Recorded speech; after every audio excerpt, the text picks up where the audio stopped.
Good morning. കുറച്ച് എക്സാമുകൾക്ക് ശേഷം നമ്മൾ വീണ്ടും 6th സെമ്മിലുള്ള ഓഡിറ്റിങ്ങിൻ്റെ ക്ലാസ് വീണ്ടും ആരംഭിക്കുകയാണ്. 5th സെമ്മിൻ്റെ എക്സാം എല്ലാവർക്കും വളരെ എളുപ്പമായെന്ന് വിചാരിക്കുന്നുണ്ട്. കുറേ പേരൊക്കെ നല്ല രീതിയിൽ എഴുതണം കണ്ടിരുന്നു. എന്തായാലും ഇനി നമുക്ക് ഒരു സെമ്മും കൂടിയേ ഉള്ളൂ, 6th സെമ്മ്. അത് കഴിഞ്ഞാൽ നമ്മൾ ഡിഗ്രി പഠനം അവിടെ പൂർത്തിയാവുകയാണ്.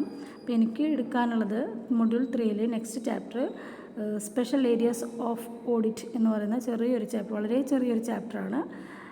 അപ്പോൾ അതുകൊണ്ട് തന്നെ ഞാൻ ഇന്ന് 2 ചാപ്റ്റർ എടുക്കുന്നുണ്ട്. ഓക്കെ, ഇതിൽ പറയുന്നത് സ്പെഷ്യൽ ഏരിയാസ് ഓഫ് ഓഡിറ്റ്, ഓഡിറ്റിൻ്റെ സ്പെഷ്യൽ ഏരിയാസിനെ കുറിച്ചാണ് നമുക്ക് പറയാനുള്ളത് അല്ലേ. ഇപ്പോൾ നമുക്കറിയാം, ഒരു ബിസിനസ് സ്ഥാപനത്തിൽ പല രീതിയിലുള്ള ഫിനാൻഷ്യൽ സ്റ്റേറ്റ്മെൻറ്റ് പ്രിപ്പയർ ചെയ്യുന്നത് ആ എൻ്റർപ്രൈസിന് അല്ലെങ്കിൽ അതിൻ്റെ ഓഡിറ്റർക്ക് റിലയബിളായി അല്ലെങ്കിൽ വളരെയധികം റിലയബിളാണ് അല്ലെങ്കിൽ യൂസ്ഫുള്ളാണ്. എങ്ങനെയൊക്കെ മാനേജ്മെൻറ്റിനായാലും ഓണേഴ്സിനായാലും ബാങ്കേഴ്സിനായാലും ഓഡിറ്റേഴ്സിനായാലും ഇൻവെസ്റ്റേഴ്സ്, ട്രേഡ് യൂണിയൻസ്, അങ്ങനെ ഒരുപാട് ആളുകൾക്ക് ഇതുപോലെയുള്ള ഫിനാൻഷ്യൽ സ്റ്റേറ്റ്മെൻറ്റ് വളരെയധികം ഹെൽപ്ഫുള്ളാണ്. അതുകൊണ്ട് തന്നെ therefore a provision have been made by the government to solve the drawback. പല ആളുകൾക്കും ഈ ഒരു എന്താ പറയുക ഫിനാൻഷ്യൽ സ്റ്റേറ്റ്മെൻറ്റ് പ്രിപ്പയർ ചെയ്യുന്നത് ആക്സസ് ചെയ്യാൻ എളുപ്പമായതുകൊണ്ട് തന്നെ the specific information required by these parties may not fulfil by these financial statement. ചില ആളുകൾക്ക്, അതായത് ചില സ്പെഷ്യലായിട്ടുള്ള ആളുകൾക്ക് ഇതുപോലെയുള്ള ഫിനാൻഷ്യൽ സ്റ്റേറ്റ്മെൻറ്റ് ഇത് മാത്രം ഡാറ്റാസ് കിട്ടില്ല. അപ്പോൾ അത് ഒഴിവാക്കാൻ വേണ്ടിയിട്ടാണ് ഫേമും ബിസിനസ് ഓർഗനൈസേഷനും അഡ്വൈസ് ചെയ്യുന്നത് to prepare special statement of accounts giving relevant information. ഈ സ്പെഷ്യൽ സ്റ്റേറ്റ്മെൻറ്റ്സിനെയാണ് നമ്മൾ എന്ത് പറയുന്നത്, should be audited by professional account. അതിനെയാണ് സ്പെഷ്യൽ ഏരിയാസ് കൊണ്ട് ഉദ്ദേശിക്കുന്നത്. ഇത് ഓഡിറ്റ് ചെയ്യുന്നത് സ്പെഷ്യൽ അക്കൗണ്ടൻ്റാണ് അല്ലെങ്കിൽ പ്രൊഫഷണൽ അക്കൗണ്ടൻ്റാണ്. ഓക്കെ, സോ അതുകൊണ്ട് തന്നെ for certain purpose audit of financial statement is necessary and therefore various statutes legislations governing direct and indirect tax provision have been incorporated to the income tax act and audit made compulsory for these firms account. അതുകൊണ്ട് തന്നെ ഇത്തരത്തിലുള്ള കമ്പനികൾക്ക് income ടാക്സും tax ഓഡിറ്റും compulsory ആക്കുന്നുണ്ട്. Income tax act 1961 contain several sections, അതായത് 12A, 35D, 35E, 44AB, 80ID, 142 subsection 2A അതെല്ലാം compulsory ആണോ ഇൻ കേസ് ഓഫ് ഓഡിറ്റിന്. Specified categories of associates ins to assessment year 85 to 86 അല്ലേ. അപ്പോൾ ഇത്തരത്തിൽ വരുന്ന പല ആക്ടുകളും കമ്പൾസറി ആയിട്ടാണ് നമ്മൾ ചെയ്യുന്നത്. Due to the growing importance of the indirect tax in the economy, the government is realised to need of audit by independent bodies especially equipped for the same. The introduction of audit provisions to the newly introduced value added tax and GST legislation is a step towards this direction. പല ആളുകൾക്കും പല രീതിയിലുള്ള ആവശ്യങ്ങളുള്ളത് കൊണ്ട് തന്നെ നമ്മൾ പല രീതിയിലുള്ള സെക്ഷൻസും ഒക്കെ കൊണ്ടുവരുന്നുണ്ട്. ഓക്കെ, ഇനി നെക്സ്റ്റ് പറയുന്നത് ഹൂ ക്യാൻ, അതാണ് ടാക്സ് ഓഡിറ്റ് എന്നുകൊണ്ട് ഉദ്ദേശിക്കുന്നത്. ഇനി who can audit the accounts for tax audit. Tax audit ആർക്ക് ഓഡിറ്റ് ചെയ്യാമെന്നാണ്.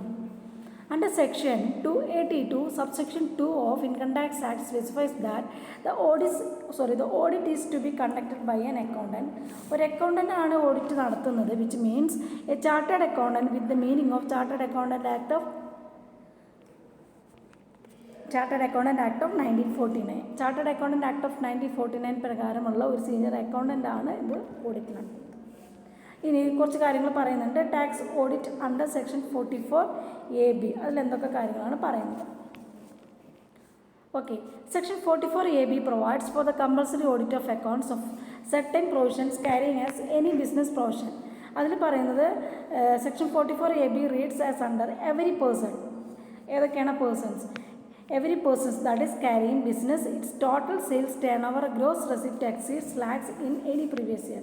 അതിൽ വരുന്ന ആളുകൾ ബിസിനസ് ക്യാരി ചെയ്യുന്നത് 60 ലക്ഷം ഏതെങ്കിലും ഒരു പ്രീവിയസ് ഇയറിൽ അവരുടെ ടോട്ടൽ സെയിൽസ് അല്ലെങ്കിൽ ടേൺ ഓവർ അല്ലെങ്കിൽ ഗ്രോസ് റെസിപ്റ്റ് എക്സീഡ്സ് 60 lakhs, 60 ലക്ഷം. പിന്നെ പറയുന്നത് carrying a profession, its gross professional receipts exceed 50 lakhs in any previous year. 15 ലക്ഷത്തിൽ കൂടുകയാണെങ്കിൽ. പിന്നെ പറയുന്നു carrying on business shall, if the profit and gain from the business are deemed to be profit and gains of such a person under section 44AD or section 44AE or section 44AF as the case may be, and he has claimed his income to be lower than the profit and gains so deemed to be profit and gains of his business, he care may be in any previous year. Okay, it is obligatory for such persons to obtain the specified date a report to the tax audit in the prescribed form duly signed and verified by an accountant. ഇത്തരത്തിൽ വരുന്ന ഏതെങ്കിലും ഒരു person ഇതുപോലെ tax audit നടത്തേണ്ടി വരും, അതാണ് ഉദ്ദേശിക്കുന്നത്. Okay, ഇനി അക്കൗണ്ടൻ്റ് എന്ന് പറഞ്ഞാൽ under various section 44A(b), 12A, 35D, 35E etcetera means A chartered accountant. ഈ ആക്ട് പ്രകാരം അക്കൗണ്ടൻ്റ് എന്ന് പറഞ്ഞാൽ ചാർട്ടേഡ് അക്കൗണ്ടൻ്റ് ആണ്. പിന്നെ ബിസിനസ് ആൻഡ് പ്രൊഫഷൻ. ബിസിനസ് എന്ന് പറഞ്ഞാൽ according to section 2 subsection 13 of income tax act, a business include any trade, commerce or manufactures or any adventure. ഏതെങ്കിലും ട്രേഡോ കൊമേഴ്സോ മാനുഫാക്ചേഴ്സോ ഓർ എനി അഡ്വഞ്ചറോ, അതിന് നമുക്ക് ബിസിനസ് എന്ന് പറയാം.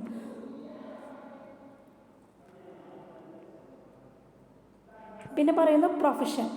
പ്രൊഫഷൻ എന്ന് പറഞ്ഞാൽ under section 44A subsection 1 of income tax act, every persons carrying on legal, medical, engineering or architectural profession or the profession of an accountancy or technical consultancy or interior decoration or any other profession as is notified by the board. അതായത് ഇതിലൊക്കെ വരുന്ന ഏതെങ്കിലും ഒരു profession, അതാണ് ഉദ്ദേശിക്കുന്നത്. ഇനി മൂന്നാമത്തെ അതിൽ വരുന്നതാണ് tax audit. Under section 44AB being a recurring audit assignment for expressing professional opinion as the financial statement and the statement of particular. Tax audit എന്ന് പറഞ്ഞാൽ 44AB പ്രകാരം ഒരു റിക്കറിങ് ഓഡിറ്റ് അസൈൻമെൻ്റ് ആണ്. അത് നമ്മുടെ പ്രൊഫഷണൽ ഒപ്പീനിയൻ, ഫിനാൻഷ്യൽ സ്റ്റേറ്റ്മെൻറ്റിന് നമ്മളൊരു professional opinion provide ചെയ്യാം. Tax നാലാമത് വരുന്നു tax auditor. Tax auditor, the person or a firm who take the tax audit assignment, such persons are referred as accountant, which means a chartered accountant. എന്താണ് the person or a firm, ഏതൊരു person ആണോ firm ആണോ who take the tax audit assignment, tax audit assignment എടുക്കുന്നത്, അവർ നമ്മൾ എന്ത് പറയും, tax auditor എന്ന് പറയും. ഇനി next appointment if tax auditor. Auditor should obtain from the assessee a letter of appointment for conducting audit as mentioned in 44AB. The letter of appointment should be signed by the person competent to sign income tax returns. അല്ലേ, അത് income tax return വരുന്ന ഒരു income tax to sign income tax returns. അതായത് ഒരു എന്താണ് assessee ഒരു letter, appointment letter tax ഓഡിറ്റർക്ക് provide ചെയ്യുന്നു. The term of audit engagement letter should be followed by an auditor while accepting new audit. The auditor accepting the assignment should communicate with the auditor who has done the tax audit in the previous year. Previous year ആരാണ് ചെയ്ത് അവരുമായിട്ട് communicate ചെയ്തിരിക്കണം. പിന്നെ അതിൽ വരുന്നതാണ് obtaining statement of particulars. Obtaining statement of particulars. Tax auditor should get the statement of particulars as required in its annexure 1 and 2, the audit report authenticated by the assessee. Assessee authenticate ചെയ്തിട്ടുള്ള audit റിപ്പോർട്ടിൽ പറയുന്ന ഓഡിറ്റർക്ക് statement of particulars annexure 1ലും 2ലും പറയുന്ന annexure 1ലും 2ലും പറയുന്ന എല്ലാ പർട്ടിക്കുലേഴ്സും കിട്ടിയിരിക്കണം. Then next പറയുന്നത് submission of audit report. The tax auditor is required to submit his report to the assessee who have signed the appointment letter. ആരാണോ appointment ലെറ്ററിൽ sign ചെയ്ത assessee അവർക്ക് audit report കൊടുക്കണം. ഇനി removal of tax auditor. Specific procedure for removal under section 44AB, but it is possible for the assessor to remove tax auditor if there is any valid ground for such removal. Remove ചെയ്യാൻ എന്തെങ്കിലും കാര്യമായിട്ടുള്ളൊരു valid ground ഉണ്ടെങ്കിൽ അസസിക്ക് remove ചെയ്യാം. Then audit assignment sealing. Before accepting a tax audit assignment, the auditor should take into consideration the sealing on tax audit assignment issued by ICAI. ICAI പറയുന്ന ആ ceiling limit എന്താണെന്നുള്ളത് auditor അസസിയോട് പറഞ്ഞിരിക്കുന്നത്. Okay, then next അതിൽ വരുന്നതാണ് special areas of audit. Audit of public trust. അതിൽ പ്രധാനമായിട്ടും വരുന്നത് 4 കാര്യങ്ങളാണ്. 1 audit of public trust, 2 audit for claiming deduction under section 35D, 36E, 3 audit for claiming deduction under 80HH, 4 audit for claiming deductions under section 80HSB for project outside India. First വരുന്ന audit of public trust. അതിൽ പറയുന്നത് section 12A of income tax act 1961 provides tax audit of accounts of public trust. അതിൽ പറയുന്നു section 11 and 12 of income tax act 11-12 income tax act പ്രകാരം 11-12 except certain incomes of the public ട്രസ്റ്റിൻ്റെ ചില incomes religious trust institutions calculating the taxable income. Section 11-12 പറയുന്നത് provides that the total income of the trust institution exceeds 5 lakh is any previous year the accounts of the trust institution for that year should be audited by an accountant. 5 ലക്ഷത്തിൽ കൂടുകയാണെങ്കിൽ ആ ഒരു trust ഒരു auditor audit ചെയ്യും. Auditor എന്ന് ഉദ്ദേശിക്കുന്നത് chartered accountant. The exception will be granted only how to accounts of the trust of institution for the relevant year are audited and the report of audit in the prescribed form number 10B duly signed by verified by the auditor. The report of audit in the prescribed form audit ഇതിൻ്റെ prescribed ഫോമിൽ തന്നെ 10B തന്നെ അത് sign ചെയ്ത് മേടിക്കണം എന്നർത്ഥം. Okay, ഇതൊക്കെ അത്ര ഇമ്പോർട്ടൻസ് ഇല്ല. ദെൻ നെക്സ്റ്റ് പറയുന്നത് audit for claiming deduction under section 35D 36E.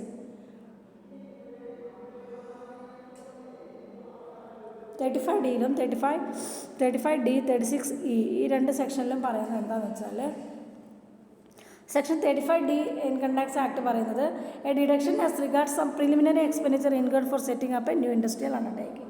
പുതിയൊരു ഇൻഡസ്ട്രിയൽ അണ്ടർടേക്കിംഗ് തുടങ്ങുമ്പോൾ അതിന് വരുന്ന പ്രിലിമിനറി എക്സസുകൾ എന്ത് ചെയ്യുന്നു, ഒഴിവാക്കുന്നു. അതുപോലെ തന്നെ എക്സ്പാൻഷൻ നടക്കുന്നു. ഇനി സെക്ഷൻ 36E പറയുന്നത് deductive for expenditure for any operation regarding prospecting for or extraction of production any mineral listed in the 7th schedule of income tax act. ഇൻകം ടാക്സ് ആക്ടിൻ്റെ 7th ഷെഡ്യൂളിൽ പറയുന്ന ഏതെങ്കിലും എക്സ്ട്രാക്ഷന് വേണ്ടിയിട്ടാണ് നമ്മൾ ചെയ്തത്, അതിൻ്റെ ഓഡിറ്റാണ് നടക്കുന്നതെങ്കിൽ അവിടെ നമുക്ക് സർട്ടൻ ഡിഡക്ഷൻ ക്രിയേറ്റ് ചെയ്യാൻ പറ്റും.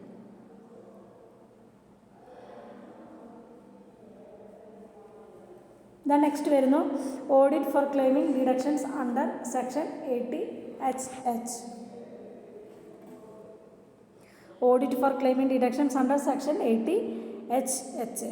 Section 80HH of the Income Tax Act 1961 provides deduction for getting up of new industrial undertaking for hotels in backward areas. അതായത് ഏതെങ്കിലും ഹോട്ടലുകളൊക്കെ ബാക്ക്വേർഡ് ഏരിയാസിൽ വരുന്ന ഹോട്ടൽസിന് ഡിഡക്ഷൻ ഉണ്ടെന്ന്.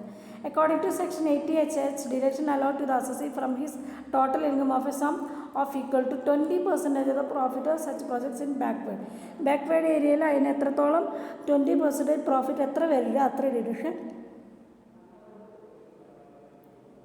ഡിഡക്ഷൻ കിട്ടും. അത് 10C ഫോമിലാണ് നമ്മളത് പ്രിപ്പയർ ചെയ്യുന്നത്. And the last one is audit for claiming deduction under section 80HB for project outside India.